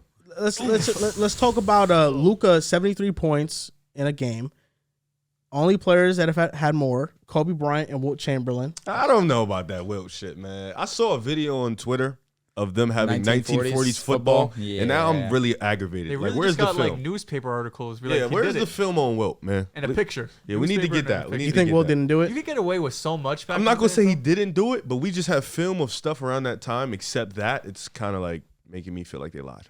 If it's one person that's gonna break the 100-point record, it's gonna be Luka Doncic. I think he could do it. I don't think nobody would ever do it. I think it gets done. I saw Paul Pierce and KG having this conversation. Paul Pierce said there's not enough minutes in a game. Joel Embiid played, if I'm not mistaken, 30. No, I think he was saying that too, because KG said what will come first, 100-point from one player, 200 in a full game from one team. He said nobody will get 100. Oh, he said that too? I thought Pierce was saying Low-key, about the not enough Kings and minutes the for 200. Clippers was damn near. They had like 160 last year. I think it was like a. Wasn't the Hawks and Pacers game this season insanely high I think 200 scoring? is dead possible. I think it's possible. It's tough to get Needs to an 100. overtime. It's Or tough. two. Needs a few of them. Because you boys. saw in the fourth In quarter of regulation, that it's game, not. in fourth quarter of that game, they were just blitzing Luka, and that was a close game. So it's either it's going to be a close game, and when they're blitzing you, you're going to have to pass. You'd rather take the open three or the open layup, or it's going to be a blowout, and you're going to keep your dude out there to get 100. There's going to be somebody in the court like fuck all that. Like, That's nah, not I happening. I need to get mine too. It just happens. It's human nature. I will say there were moments in that game yesterday that Luka should have held on to the ball and just gotten fouled. Instead, he was throwing dimers like he was Patrick Mahomes. Sometimes you got to play the right way. I respect it. Luka's I play the right way. He had an unbelievable. This is a one near dime that perfect got game. blocked. Yeah, It was he crazy. This is near 20 perfect. 22 for 29. It was something crazy. And the 3-point shooting was ridiculous. His 8 for passing was 13. ridiculous. 8 for 13 from 3. Yeah, the Hawks. His free throw shooting was great too, which usually free throw miss. is pretty. He was on one. He Luka really was so was, great. bro. People forgot Trey had 30 and 12. No one gave a shit. Yeah, nobody Yeah. gave a fuck. People Jalen forgot Johnson D-Book had went for 25. 60. Yeah. D-Book went for 60, and people was like, Luka has 73. We cared about Devin Booker scoring. It's just until he lost. That's when He lost. And shit was like dead in the water. Yeah. They were winning that game too for majority. 73 and a loss would have been crazy. It was a lot The closer. Hawks, they were making it. I mean, that was like a 4-point game at one point. Didn't with only a D-Book couple have minutes 70 and left. loss? That's what I'm saying against Yeah, the to the Celtics. Celtics. Well, the 60 point they lost. Damn. That was he's a That's bad what I Suns said. team. Something To be about fair, it. that was a Yeah, bad that Suns team was team. ass. This is a good. that the 70 KD was a little out there. fraudulent though. They were just letting him do Yeah, whatever. it was low key. I feel like we won by double digits. You know what that reminds me too of when Curry had 54 in the Garden and lost. That was his breakout game. That was a close game for. That won was that game that was by a 10. great fucking game. Who was on the Suns team though? It was just 20 what? Oh, it was trash. That team was Tyler team Ulis was was probably 27. garbage. Tyler This was Ulis. Alex Len on that team Alex too. Len. Probably. Oh, Yeah, Ulis was on Tyler the Kentucky Ulis. coaching staff. Is Derrick Jones and Derrick Jones Marquise Jr. Chris. Yeah. That's when he was dunk champion. Okay. The thing with Luka is I think people tend to forget how young he actually is because he's been in the league for a while. He's played 6 seasons. He's 4-time All-NBA, a 4-time All-Star.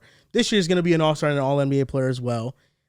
And he's shattering records, whether it's triple-double records. Stuff after this year. Yeah, Or maybe whether first it's team. triple-double records, whether it's scoring 73 in a game.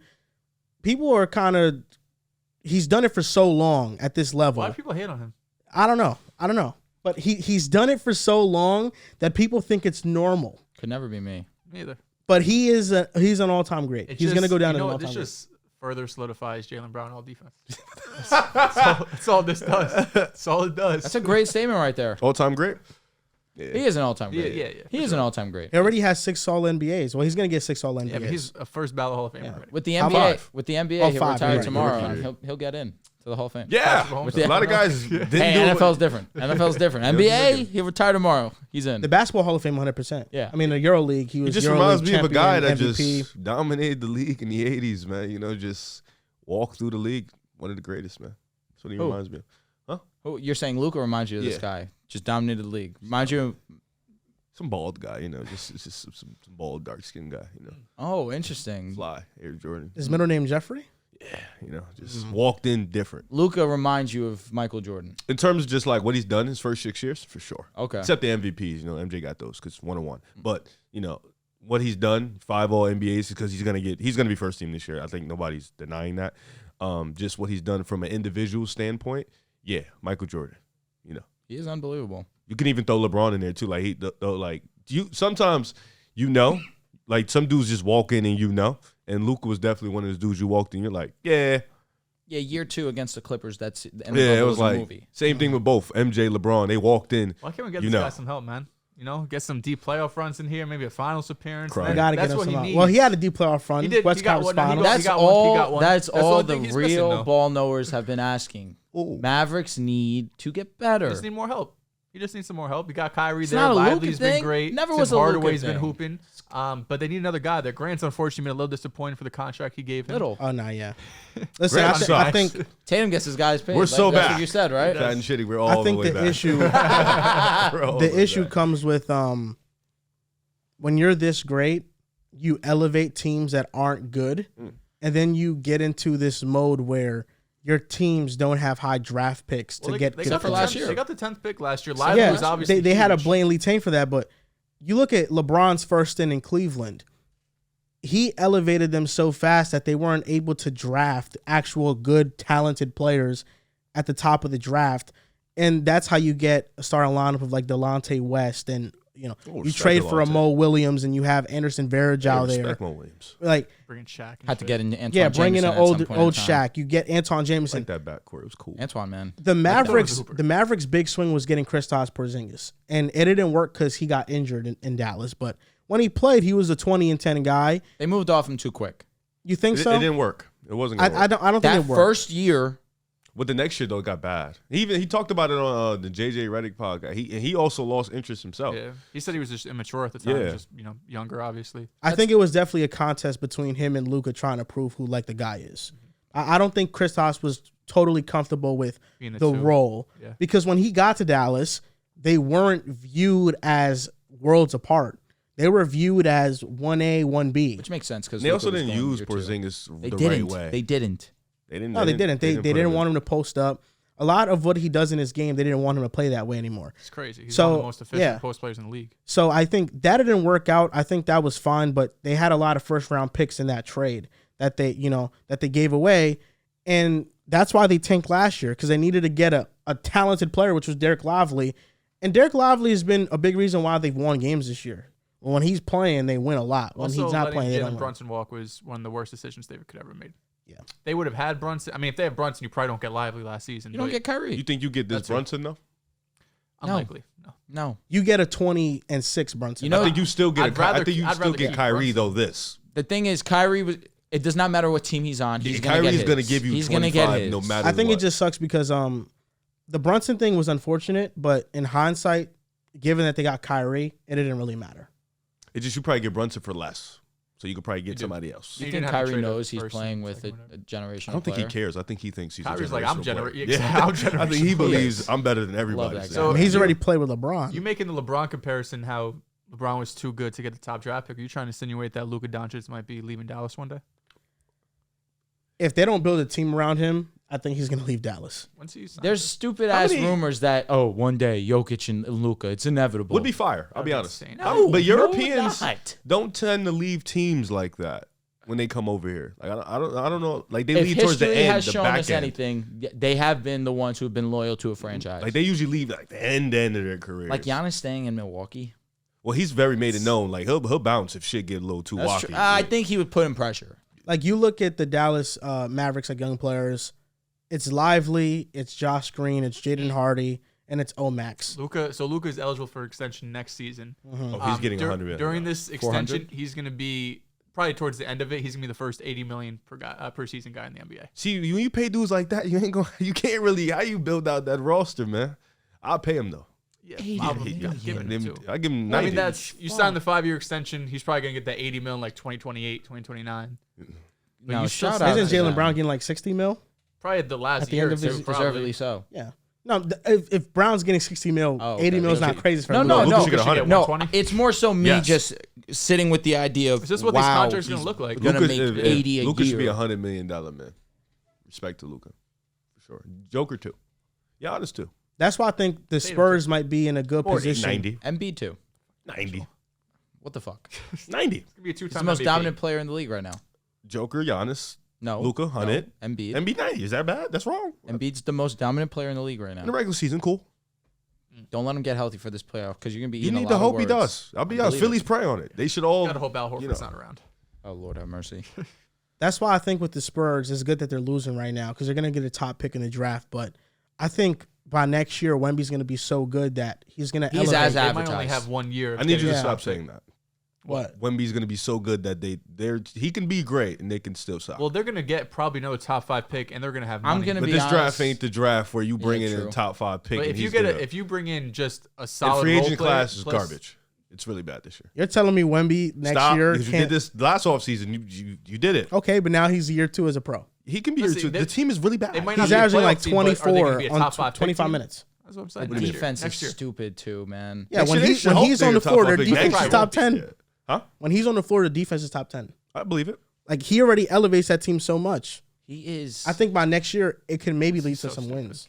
More How many wins. wins they have It's a right shame now? Embiid 9? gave him 70. 8? I think. Because Yeah, he around put up there. 30. He put up 30. If they 35? finish, he picked up at how times. many wins too. do you think the Spurs are going to finish with this year? 20. 20? A little What over are they 20. now? They're like 7? 8, 9, 7.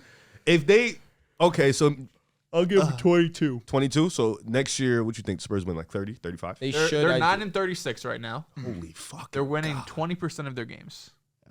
So 20%. 22 of might be eight- kind. So Is it a that'd be, stretch? that'd Yeah, be is like it a- 16, 17 wins based on this base. I think they should win 20, bro. I'm gonna go with 20. I don't think we could say they should. They're not good. I think They're the not, year- it's not because of Victor. He's great. He's amazing. But the guys around him, they got work to do. They really got some work to do. Like from a team, like Vassell's good. You know, Keldon's good. Jeremy's not a point guard. I hope they figure that out. You know, Well, they 30 made that yesterday. adjustment. yeah. So, but they're really just not good. You know, I'm saying next year I think they'll win 30 games.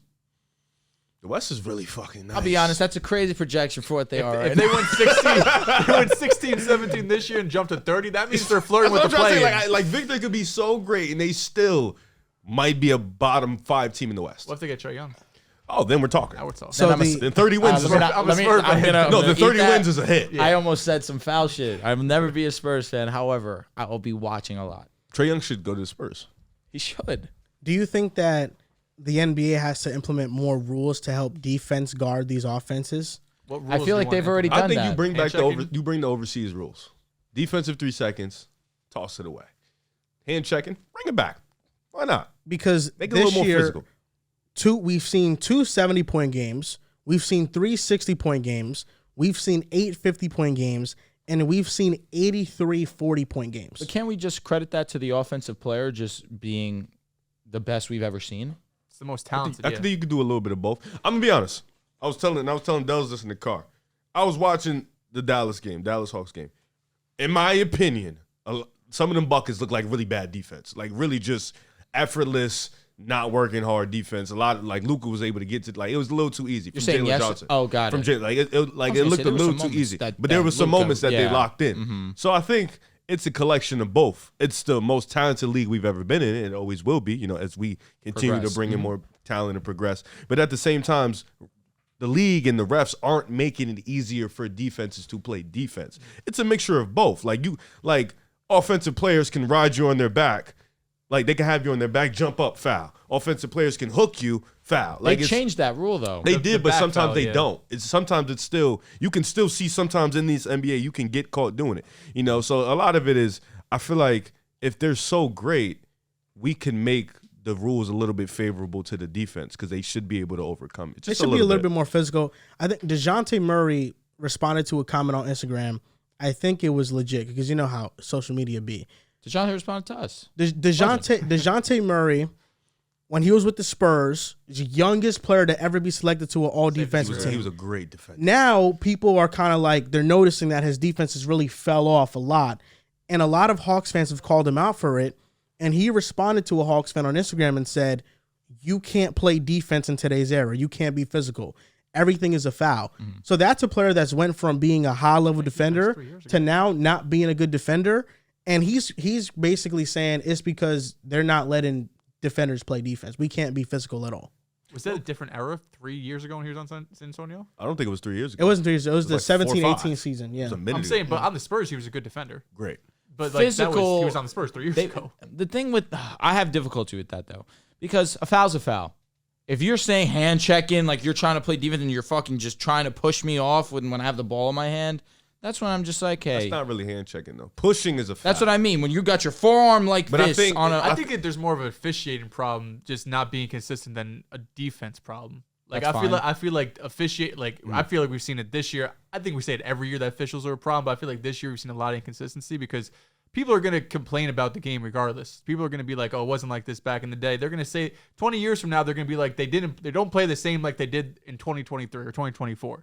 People just genuinely are gonna romanticize the past. I think the bigger issue is just the officials who have very inconsistent calls, who sometimes But they're do also going by ticky-tacky the calls. rules. What was that tech they called on? Yeah. Who they call it on? Matthews. Yeah, Matthews, where Grayson Matthews. his toe went on the court and he's on the other side of the court and they call it tech for that. That I was think wild. the tech that. is just an ego thing. Right after Sadiq Bey hit a 3-2. So like, hey, And the Hawks are picked up getting momentum. Yeah. Exactly. I think the rise in points, I should say, really has to do with the shot diet. Yep. Like, I think the average player today is better offensively than an average player back then.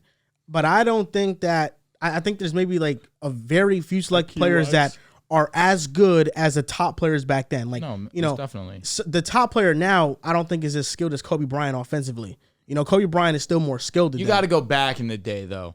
It's like that 2000s era. Yeah, it was still a pretty physical game, but he also transitioned into not the modern NBA, but he It still wasn't had the some modern time. NBA, though. That 2009, 2010, they were playing physical, but not as physical as they were in the 90s. shooting Yeah, was I not think as the modern as 3-point it is shooting now. era was post 2016, really. For sure. It's like Steve Nash, when he was at his prime, he's averaged 17 points per game. He shot 4 threes a game at like 40%. Boy, that should go. You know, to you're 8. saying if Steve Nash in this era is, instead of shooting 4 threes, he's shooting 10 threes a game, and he's making, you know, half of them, then you're talking about a rise in maybe 6 to 8 points in his average. For sure. Just Talk in about a this 25 era. point per game scorer. He'd be a more efficient Trae Young. Yeah. Yeah, he'd sure. he have Halliburton numbers. You know, that's how his numbers would It's a look good one. like. So I feel like with these players now, I just think it's hard to separate eras now because this era is so inflated in points that you can legitimately compare players from this era against somebody like Steve Nash and be like, oh, you know, Trae Young's numbers are way better than Steve Nash's. Like, of course, he's the better player. Tyrese Halliburton is averaging 25 and 12 in year 4. Steve Nash never did that a year in his career, and you're kind of You look thinking like that somebody's error-adjusted better. numbers. And I think that separates the casual from the ball knower. Because I think if you watch both of them play, you would never say Hallie's a better So when player I put out than the Steve Nash. Udonis Haslem versus Payne Pritchard numbers and Pritchard has better numbers, I don't know ball. I think you're trolling 99% of it. And if you are that 1% not knowing ball, I think it's crazy. But I do believe you're trolling for sure. I think it's funny as fuck to troll. But I think at the same time, like, you wouldn't watch both and think Hallie's a better player than Nash. But you can easily go up on Google Basketball Reference, put both in and be like, yep, Hallie's better. I'm taking him because his numbers. Those stat head comparisons, they could get ugly. Yeah, and it can get nasty, and it's gonna get nasty, nasty.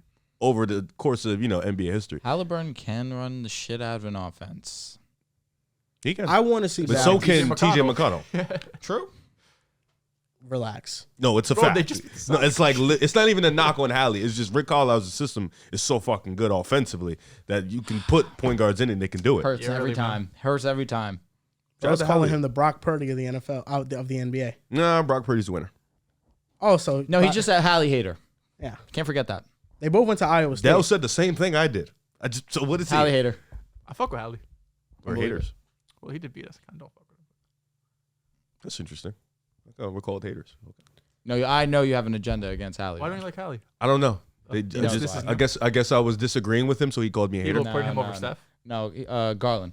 Oh, well, I mean, with all due respect to Garland. Wait, but where did the hate come from? He's lying. He's lying again. Am I? Yeah. Am I? Have I said I hated Hallie? No, I wouldn't say you hate him. Have I said I don't like Hallie? Yes. When? You're A lying. few times in the Discord. You're lying. Am I? You're lying. Bad. Am I I? said I don't like Hallie dick riders. That's what I said because they were comparing him to 2016 Steph. That's why I said. Well, who did that? You forgot the Twitter era? 2016, comparing to 2016 stuff, like that's irrational. I sent it in the group chat one time when it was. You, I think it was. but you do remember the Garland versus Halliburton debates. Yeah. Okay, just making sure we're clear. Crazy On how one clears now. that. Oh my, it's not even a I wish conversation. Tyrese liked the nickname Hallie. Hallie is so clean. It's so Why doesn't he like it? He don't doesn't like know. being called Hallie. Reese is cool. I thought Reese was Maxi. That's what I'm saying. Now there's another Tyrese. Oh, There's I thought Reese was always Maxi. Hallie. Because Hallie's Hallie. I call Maxi. I don't call Tyrese Maxi Reese. Okay. But I will call Halliburton Reese. So we didn't touch on this at all this episode because I don't really feel like there's much to say about it. But the All-Star starters, I thought it was perfect outside of Dame starting. Yeah, the only one that shouldn't be there is Dame. Brunson, Mitchell. I like how we had the same reaction. All caps. Dame? Fuck. Listen, he is one of the best teams in the league. Oh, that's goodness fine. God, That's enough. But he That's hasn't it. been playing well to his standards. And now Donovan Mitchell has been better. Maxey, Donovan Mitchell, And they just most beat him last night. definitely. Jalen Brunson. And Jalen Brunson. Those three I would have over Damian Lillard. Maxey, I can understand. It's pretty comparable. It's not. But Maxey has the same argument, or like it's the same thing as Dame, where it's like they're the two on the team. Donovan, Maxey, true. Brunson and should be a Mitchell starter. are the dude for the offense. With Garland and Mobley out, we counted the Cavaliers out. We is and insane. Donovan. Okay, come on. I'm making a general statement. Yes, Riv believed. I saw the Donovan tweet. said, "Come on, let's go. I got us." Upped his point percentage. His points per game. Upped his efficiency. He's been on something completely different. Put the cherry on top. And They now- beat Milwaukee last night, and Dame looked like shit. Dame was mid. And Dame was mid. But then on top of it, too, Jalen Brunson being the leader of that team offensively, having to be that offensive engine, being as efficient of a three-point shooter as he is, the volume that he sees, he's been better overall than Damian Lillard. So it's kind of a smack in the He's face arguably to been these the young... best guard in the East. But again, the All-Star game is a popularity contest. You could argue that. I think Halliburton's number one, pretty stamped. But number two, that conversation for Jalen Brunson is legitimate. He has been that effective as a player. And you see the way that it's been translating to Knicks basketball and winning basketball. Definitely those three guys have a case over a Damian Lillard. But like I said, it is a popularity contest, but ultimately leads me back to my main point. Knicks fans need to be better. They're supposedly the best fan base in all of the NBA. Vote your guys in. Some hot takes on Twitter. I saw Vote that. your guys in. I don't think Knicks fans should catch slack for this because I'm giving them heat. Dame is a national NBA face. But the Knicks fans Oklahoma like to City claim- is not a bigger market than the Knicks.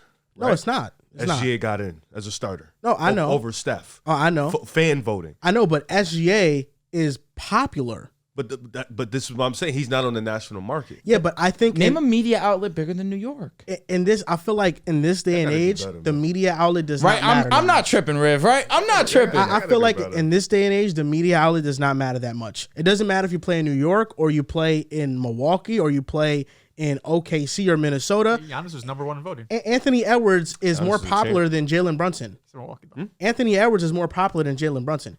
Anthony Edwards might be a top 10 most popular player in the league. He plays in Minnesota.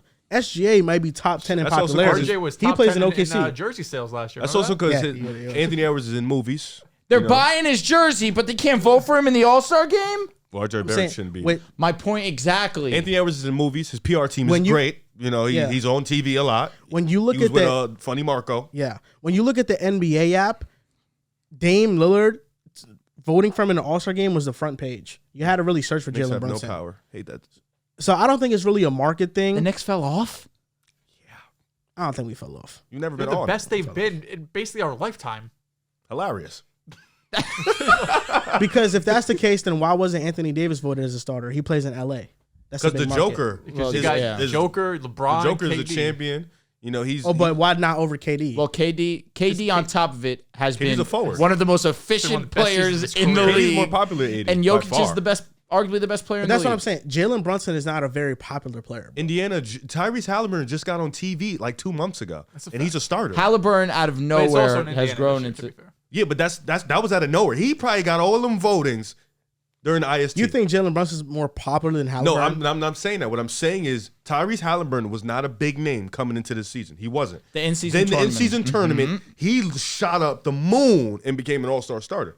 Jalen Brunson playing for New York. I'm not agreeing with Drew. I'm just saying. All I'm saying is that I don't think the media market matters that much. In the social media age, I agree. like J-Dub, he's getting famous off of posting TikToks. No, You know what I'm that's saying? TikTok is Nobody- viral. But then they go on TikTok. They see that, then they go look at his game, and it's like he's one of them. No boys. facts. I'm not saying he's Tell popular. 'cause Brunson TikTok. PR team to get fucking better. That TikTok kind of lost. Brunson's got to make TikToks. I think that's what got He need to Taylor do this something, conversation. man. I don't know, bro. I think Jalen got no Brunson aura. is. I don't know. What's Jalen Brunson? Jalen Brunson is check just him. he's an introvert. That's how he. I don't know. When that's he's on the vibes. court, his aura is fucking But unbelievable. what is his off-court aura? Let's aura check him real quick. What is Jalen Brunson's off-court We're losing aura? credibility by the second. It's aura checking. You shouldn't say that. Boston Tatum has top 5 aura in the All world. time. He does. He has He's all got world great aura, aura. so you can't say that. I think Even Jalen Jalen Brunson Brown is. has aura, man. Yes, Jalen Brown also off-court top 5. So aura what do you in the think league. Brunson's aura is? Bottom 15. Like Derek White. Bottom 50 is crazy. No, he has Come on, bro. This doesn't move you. he had we're talking on-court aura. Brunson top 10 aura. OD. Off-court. He's just quiet. If all you if you showed that celebration off, I feel like most people would not know who the fuck that was. Yeah, Is yeah. it Jalen Brunson 3? He's not wrong. It is pretty. It's not the. I'd guarantee you they think this is CeeDee Lamb before they think this is Jalen Brunson. Like the Melo one, we knew about it. You know, But that was. I mean, Melo That's also. That's the dome. top tier aura. all time. I feel like people might know Mikal Bridges' 3-point That one's- celebration. That one's fire. And he's in Brooklyn with it. See, come on. Jalen Brunson is still underrated. Low key. yeah, He's still underrated. he is. I feel like people don't Unfortunately. understand how good he really is. Unfortunately, he is underrated. My Knicks got to do better, man. You are the next guy They're on the hooping. table. There's the aura, according to Riv, isn't there?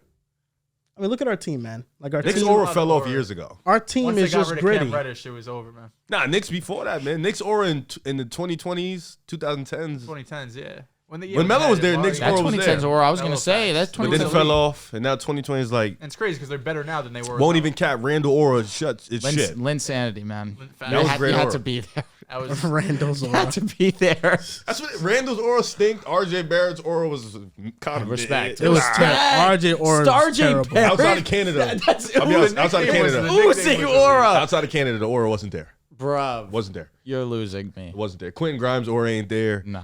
It's just not a lot of aura guys. Josh Trade Hart? for an aura, dude. Josh Hart? He did some weird shit on Twitter one time. He did do some weird shit. I forgot. He tweeted some weird. Did really the weird. Nuggets have someone with aura last year? Like who was their aura? Jamal guy? Murray has Murray. aura. I'm gonna tell you. I'm not gonna say why, but he has aura. What? Jamal Murray has aura. He has aura. But I said that on the show the last time. I got called That was every insane. name in the book. Jamal Murray doesn't have. You're right. aura? He does. He does. All right. So what we doing here? Jokic no aura. Weird aura. Weird aura. He's just- Overseas he's just aura. He has amazing overseas You aura. know what I mean? Like he's just He has amazing. on court aura. Yeah, off court aura is non-existent for him. his aura is kind of not having aura. Cooking. You fried. You fried. He's one of them ones. That, Aaron Gordon forever will be a legend solely off that dunk contest. Does MPJ have aura? I'll be honest. Ball knower is no MPJ. That brother has a stroke. He does. One of his prettiest jumpers. That shit we've is seen. silky. He got He's the super smooth. soaker. My lord. That's going to do it for this episode of the Pick a Side podcast. Episode 347. Make sure you guys like the video. You guys subscribe to the podcast. Make sure to rate this podcast 5 stars on Spotify, Apple Podcasts. Thank you for watching, and we'll see you guys next time.